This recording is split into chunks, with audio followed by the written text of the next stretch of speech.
President Bola Tinubu signs new national minimum wage bill into law as FEC directs NNPC to use local currency for trading crude oil within local refineries.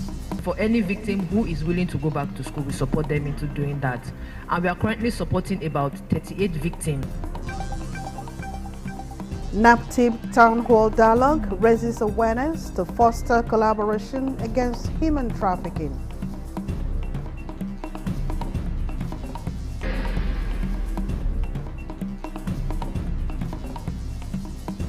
NCC orders immediate reactivation of lines affected by NIN SIM verification issues.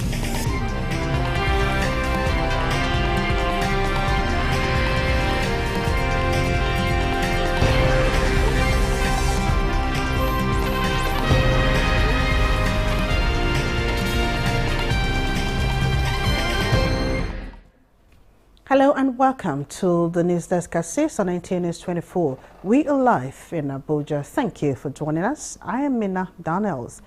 President Bola Tinubu has signed the new national minimum wage bill into law. Briefing State House correspondent after the signing, Senate President Godswill Akpabio commended the president, saying Nigerian worker and the national minimum wage amendment is for the whole nation, the federal government, the states, the local governments, the private sector, and even for individual employers.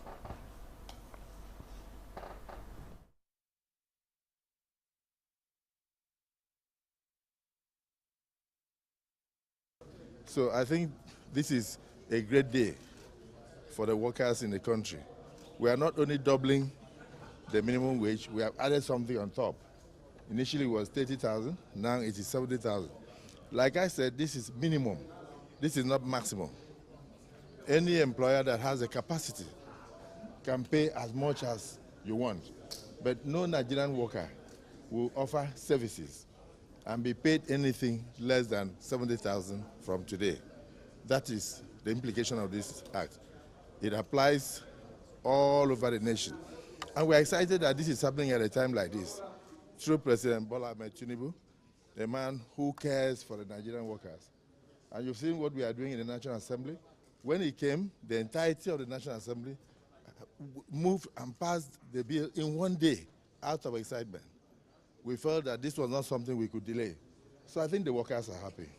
So I want to use this opportunity to call on those who are attempting to foment trouble, that you have a right to protest. It's your fundamental right. It is there in the Constitution, but you don't have a right to destabilize the country. A right to protest should not be turned into a right to unleash violence. This is just one more action from the president to show that he cares about the Nigerian people. In addition to signing the Northeast Development Commission Act, the Northwest Development Commission Act, the Southeast Development Commission Act, this has never happened in Nigeria. So I think this movement from 30 to 70 and reducing the negotiation years is clear demonstration of a commitment to redirect, refocus, and reposition Nigeria for greatness. Meanwhile, as Federal Executive Council approves the implementation of the new national minimum wage, it also directs NNPC Limited to trade crude oil within local refineries and use local currency. Lawmakers in the House of Representatives have been recalled from their annual recess to hold a plenary session scheduled for Wednesday, July 31st, 2024. House spokesman Akin Rotimi says the emergency plenary session is at the instance of Speaker of the House, Tajuddin Abbas, who will engage young Nigerians in a town hall meeting at the National Assembly. National Assembly correspondent Nta reports that it is a legislative practice for lawmakers to reconvene from recess to address pressing national issues. And Minister of the Federal Capital Territory, Nyesom Wike, has interfaced with critical stakeholders on Abuja project with a pledge to ensure governance of inclusivity in the territory. Unoze Yakubu reports that the stakeholders' engagement is coming on the heels of the planned nationwide protests. National and religious leaders, area council chairmen, youths and women groups, as well as other critical stakeholders seated in this town hall meeting are here for one common reason: the planned nationwide protest.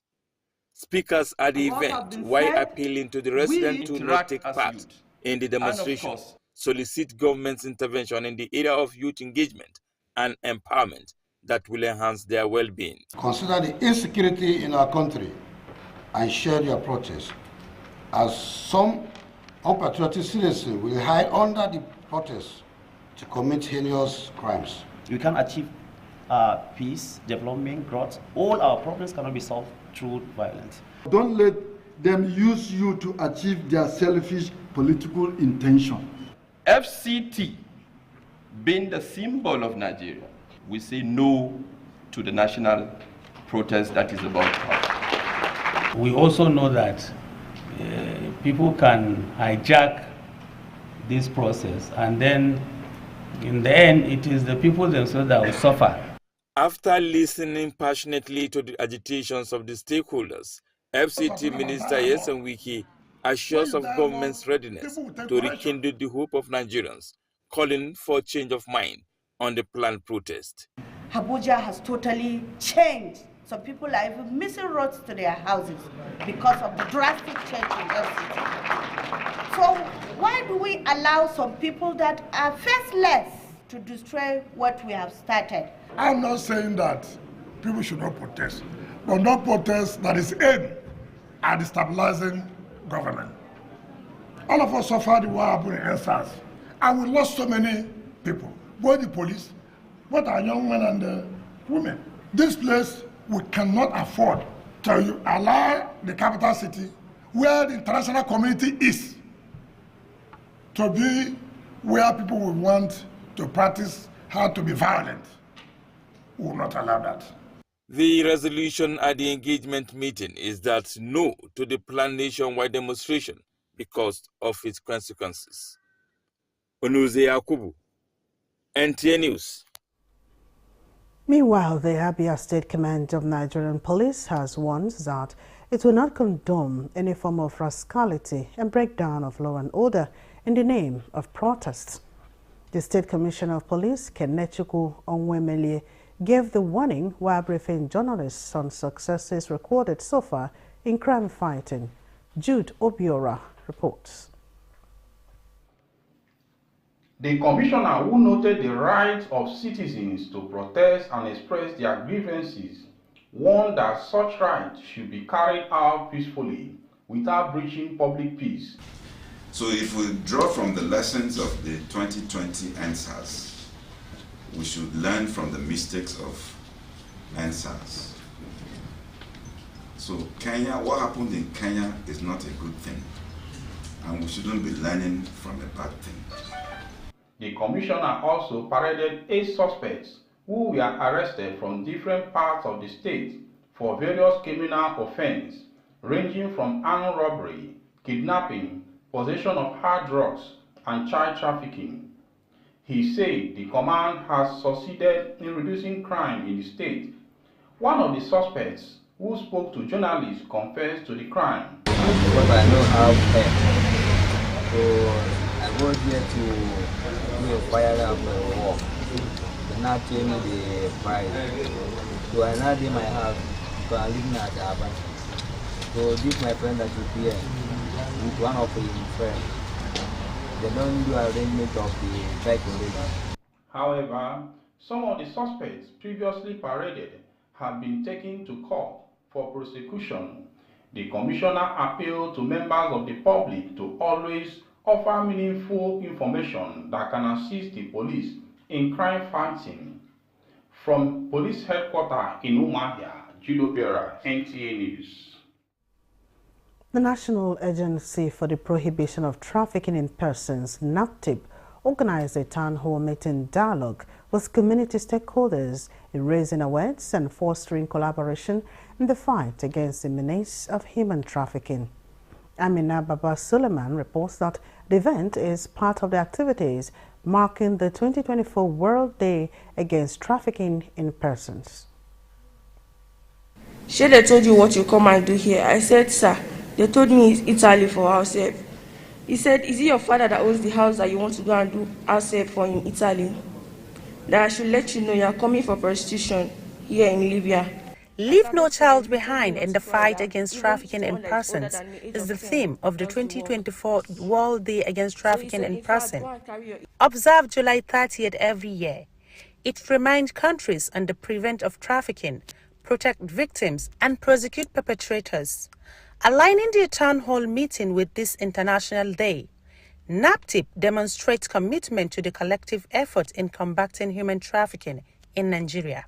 Incidences where parents actually sell their own children. NAPTIP DG Fatima Waziri Aze emphasized the agency's commitment to protecting the vulnerable. And so far, NAPTIP has supported about 22 victims of human trafficking to university level.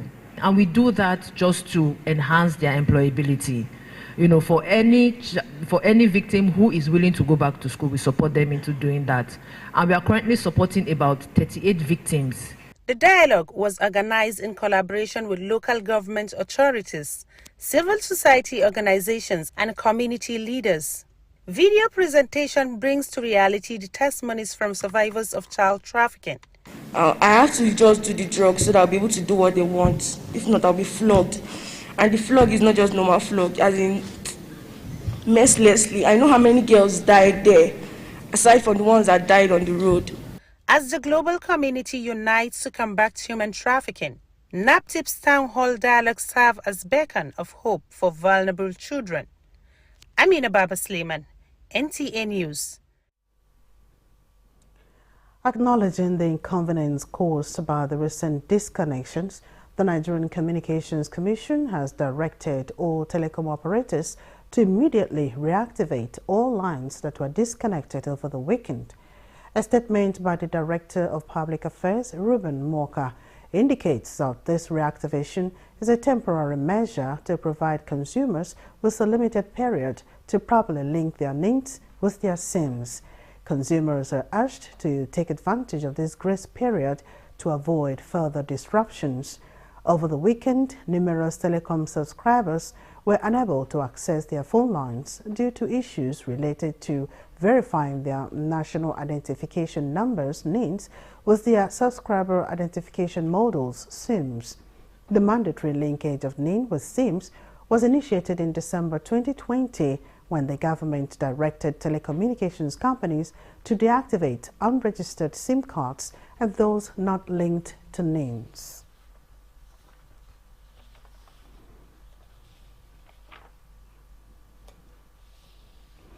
In a bid to meet up with the digitization deadline of 2025, as stipulated in the Federal Civil Service Strategy and Implementation Plan, the State House management is developing processes and changing workflows to improve the system. This is coming at the opening of digitization training for political aides and staff of the State House, aimed at developing innovative solutions to boost the operational efficiency and capacity of the workforce. Deputy Chief of Staff to the President, Ibrahim Hassan Hadejia, said this is part of the federal government's drive to go digital to support the socio-economic reforms and ensure security in the civil service. To deliver on their promises. And how do you do that? Take out most of the drudgery from the work. And that can only be done, I think, in a digital environment. So I appeal to you to please pay attention. Put in your best. What you don't understand, ask. If you are confused, feel free to ask. If you have shortcoming, come back for extra lesson. Leveraging digital technologies and tools to enhance governance processes and models is a primary objective of the Renewed Hope administration, aimed at facilitating digital opportunities across all sectors for national development. The application of the proposed windfall tax to specific sectors of the economy will ensure effective utilization of the funds, even as it is expected to fast-track progress in the country. This was a submission of guests on Good Morning Nigeria as they discuss the proposed windfall tax and other issues relating to implementation. Steve Lonai Wokolo completes the report.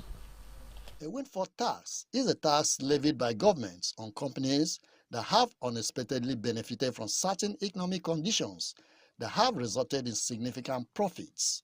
In Nigeria, for instance, the proposed windfall tax would target industries or companies, particularly in sectors like oil and gas, which have seen substantial profits due to fluctuating global oil prices or other favorable conditions. Giving insights into the proper utilization of the proposed windfall tax, guests on Good Morning Nigeria are emphatic that investing in critical infrastructure such as power plants, roads, bridges, railways and ports to enhance connectivity and reduce transportation costs will ensure the socio-economic development of the country. If this country will have uninterrupted power supply, it will trigger growth of so many industries, and it also attracts so many foreign investors to come and invest in the real sector and the manufacturing sector. So what I expect government to do is to find a way to use these funds and invest it into the infrastructure. Government already, as you know, had come up with various initiatives and policies to support various sectors. You know, like for example, the loans that will be given to manufacturing, to micro, small and medium enterprises, the various palliatives and all those things. Those are costs, you know, associated with this government policy that affected especially the issue of floating the foreign exchange. They also recommend sanctions for erring banks in remitting the collected funds to the appropriate authorities, as well as legislation to serve as guides towards the proper implementation of the funds.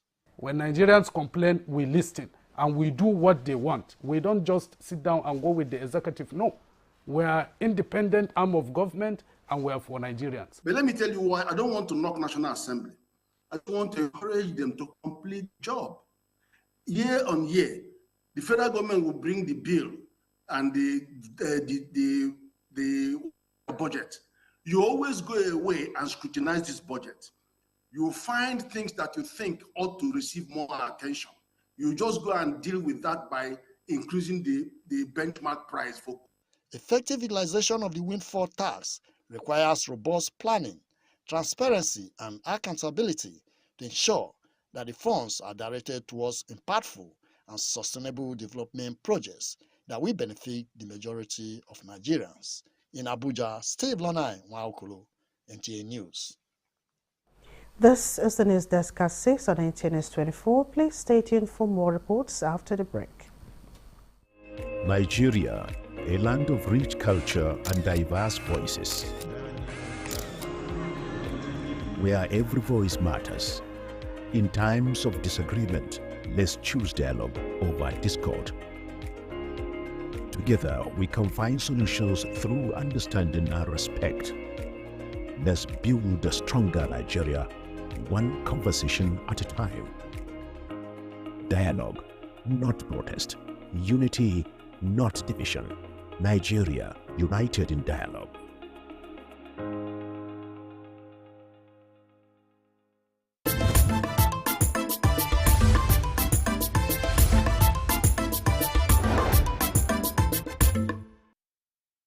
Thanks for joining us again. The Federal Executive Council says the federal government has met most of the demands some Nigerians are making on the planned nationwide protests, appealing to shelve the proposed protests. Minister of Information and National Orientation, Mohammed Idris, made the appeal after the Federal Executive Council meeting presided over by President Bola Tinubu. State House correspondent Abdul Rahman Jabrila reports that the minister highlighted some of the government interventions to include supply of food items, launching of the student loan scheme, among other measures to alleviate suffering of Nigerians. Details in our subsequent bulletins. And Governor Siminalayi Fubara has assured the people of Rivers State that the government will continue to place premium on education, agriculture, infrastructure, and affordable health care.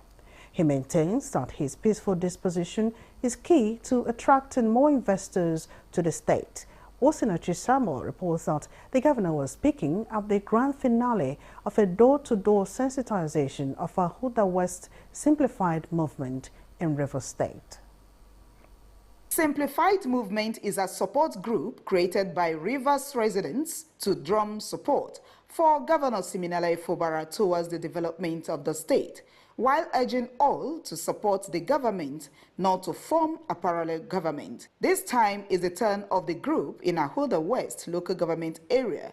They have embarked on a door-to-door sensitization, driving the message of Rivers First and good governance as being driven by Governor Fubara. Represented by his Chief of Staff, Edison Ehie, Governor Fubara thanked the people of Huda West for standing tall in the face of pressure and assured them that his administration's policy is Rivers First, with sustainable infrastructural development, massive empowerment for the young and old, provision of basic social amenities, and improved security of lives and property. The governor is determined amongst his key objectives to revamp, renovate, and reconstruct all the primary and secondary schools in Rivers State. And he has told me to inform you that he's also going to revamp and rehabilitate all the primary health centers and general hospitals in Huda West. Under this government, those of you who were thinking, which year in my life will I ride car? You will drive car. You will own buses. You will own keke napep. You will not be protesters. High point of the event is the massive turnout of anti-Fubara groups who came to join the simplified movement, including the former chairman of Huda West, Miller, and his men. In Huda West, Siminalayi Fubara is at home. We are out to show our governor love and support. They promised to work with Governor Fubara for a better River State. From Huda West local government area of River State, Osinachi Samuel, Nta News. Nigeria has secured hosting rights for the 68th meeting of the UN Tourism Commission for Africa, CAF, in 2025. The announcement was made during the 67th meeting of the Commission held in Livingstone, Republic of Zambia. Nigeria's application saw off bids from Kenya and Algeria, while Ghana withdrew its bid in solidarity with Nigeria.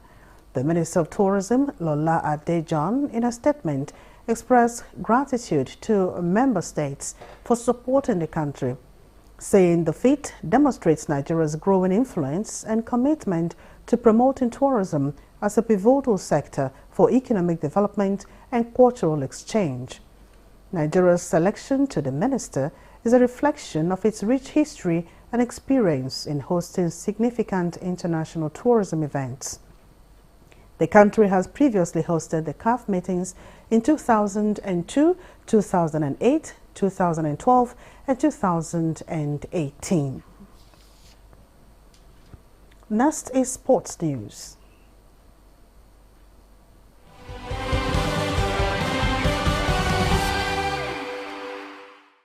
Nigeria's D-Tigers recorded Team Nigeria's first win at the Paris 2024 Olympics by defeating world number 3 Australia in a 75-62 victory. In what was a game of favourite versus underdogs, it was the D-Tigers who dictated pace and flow of the game from the jump ball. In the thick of the offensive onslaught against the Australian uphouse was returning Nta News24, who showed poise and led the court with 17 points at the end of the second quarter, with D-Tigers taking a 41-28 point lead going into halftime. They slightly struggled in the third quarter, registering just 10 points, but that was only a mere scare as the heroics of Promise Amukamara, Musa Morjanatu and Nta News24 gave the Tigers a resounding and historic victory. This win means Nigeria is the first African nation to beat a top 3 team at the Olympics and also the first women's African team to win at the Olympics with a 13-point gap. The Tigers, the celebrations mid-court. Meanwhile, Nigeria's hopes of winning medals in table tennis at the Paris Olympics eventually came to an end as the last Nigerian standing, Fatima Bello, who is an Olympic debutante, got eliminated in the women's singles in the round of 64 by Jiannan Huan of France 4-0.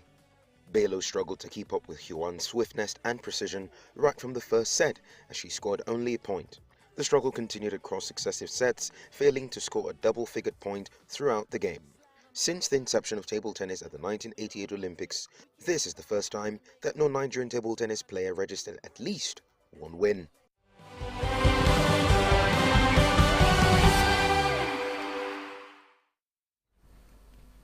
And that concludes the news desk at 6 on Nta News24. Thank you so much for watching. I am Nta Daniels.